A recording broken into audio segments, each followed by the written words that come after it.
In this video, I'm going to go through a few examples of real-world equations. I'm going to give you a scenario, and you're going to have to set up an equation that has a variable or two, or maybe even three, and solve it from there. So number one, the teacher in charge of the weightlifting club is ordering shirts from a print shop.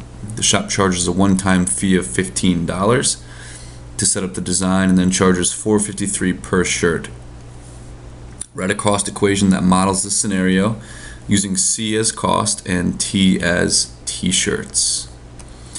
Alright, so we're going to write C as a function of T. In other words, C depends on how many t-shirts we actually want to order. The cost depends on how many shirts we want to order. And each shirt is $4.53, and that word per should hopefully trigger in your mind to multiply. So $4.53 times T and a $15 fee, so plus 15. That's really it. Alright, nothing too sort of crazy about that example.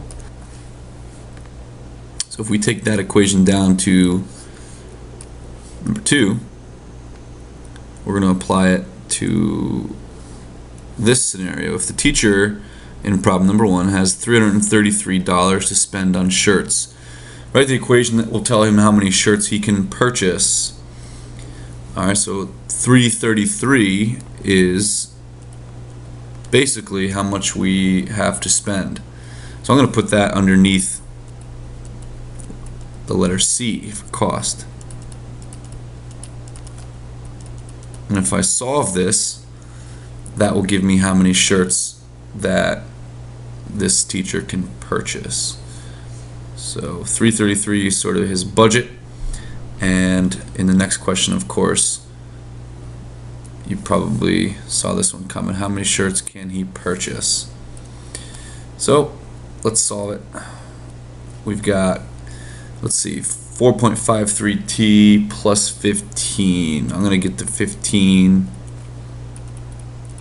over. So 333 minus 15, that's 318, equals 4.53t, and these cancel out. And we're just going to divide by $4.53. And this will give us T for t-shirts. So let's go ahead and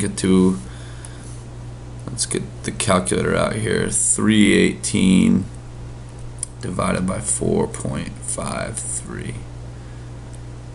So it looks like this teacher can purchase 70 t-shirts, 70.19. We have to round down though.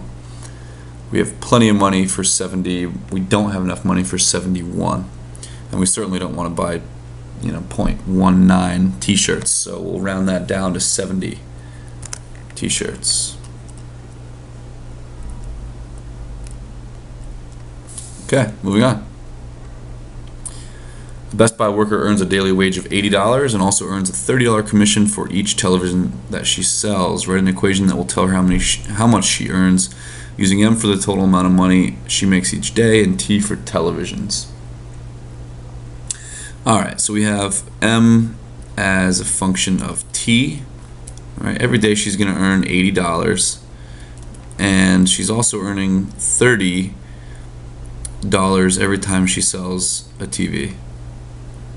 So this commission doesn't really matter. It's not like a percentage like most commissions are. It's just $30 every time she sells any TV. So we don't really need the dollar signs in there, but that's an equation that she would use to determine how much money she's going to make after a shift. Right, she's 80 plus 30 times for each 30 times the amount of TVs that she sells. So if we bring that down, the next question, if that worker sells 3 televisions, how much money has she earned? Alright, so we've got 3 TVs being sold. and all we need to do is plug in 3 for T, so it's 80 plus 30 times 3. 80 plus 90, $170 after after she worked on Thursday and sold 3 televisions. It's a pretty good payday right there. Moving on. Number 5. I think we're on number 5. Maybe we're on number 6. Yeah, I guess we're on number 6. Sorry.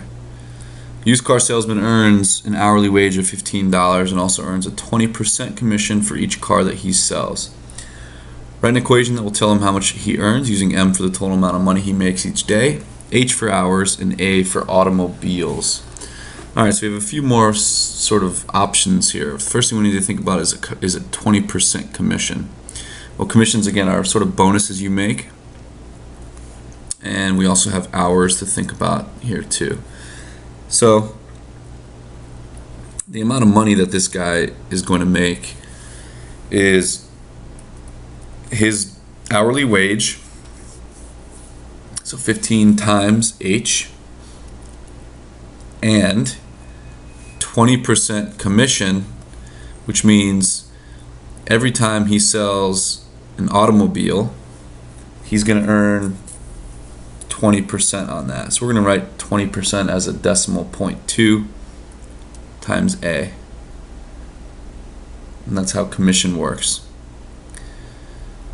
Alright, so that'd be the total amount of money he makes in any given day. So let's take that down here and we'll see if we can solve this scenario. So if the car salesman sells a $15,250 Subaru after working an 8-hour shift, how much total money has he earned? Well, the money that he earns after 8 hours, 15 times 8, plus 0.2 times 15,250. So let's see if we can figure this out. That's 80 plus another 40, so that's 120, plus this whole thing right here. So let's go to our calculators again, and we'll see if we can, we'll see if we can get this number.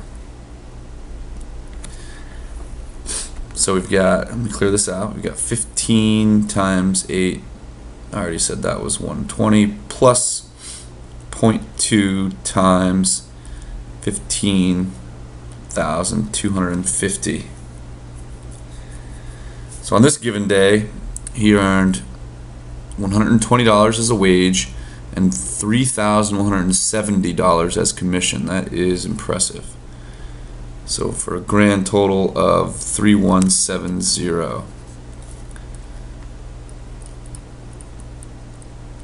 Not a bad day. So there you go. There are some real-world examples of setting up equations, and a lot of it is just depending, kind of boiling down to you just assigning variables and having this idea of, when you see the word per, that's a multiplier, and hourly wage, of course, is a multiplier. Commission is a multiplier, but be careful with commission. You have to turn it into decimals. So there you go. That's about a 9-minute video on some real-world stuff. Make sure you subscribe, and if you have any questions or comments, just shoot them in the comment section. Thanks for watching.